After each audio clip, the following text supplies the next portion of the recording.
রাত 12টা বেজে গেছে। এখন পুচু গোপালকে স্নান করাবে, যেহেতু জন্মাষ্টমী পড়ে গেছে। আর আমরা সব জেগে বসে রয়েছি।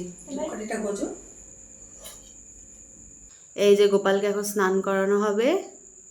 আর যে তালের বড়া বানিয়েছি সেই তালের বড়া পুচু ওখানে থালায় সাজিয়ে দিয়েছে। এখন দিয়ে দিল ঘি। মধু দে, ওই দেখ মধু। পুচুর শখ, পুচু গোপালকে রাত 12টার পরে স্নান করাবে, মানে 12টার সময়। তাই ওই করছে সব কিছু, আর মা বলে বলে দিচ্ছে। যদিও তালের বড়াটা তুই ভাজিস নি, হ্যাঁ তালের বড়াটা তুই ভাজলে পারতিস। এখন মধু দেওয়া হলো।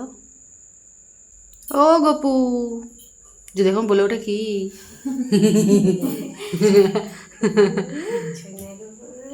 তোমার আজকে জন্মদিন, হ্যাপি বার্থডে। এইবার দুধ দিয়ে স্নান করানো হবে গোপালকে।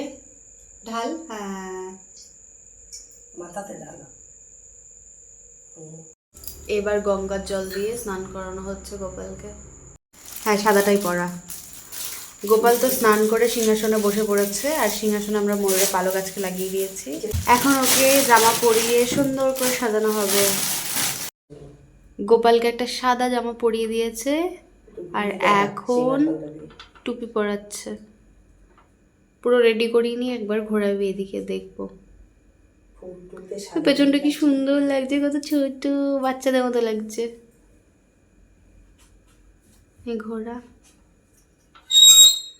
ওলে বাবালে, আজকে তোমার জন্মদিন, কি সুন্দর লাগছে।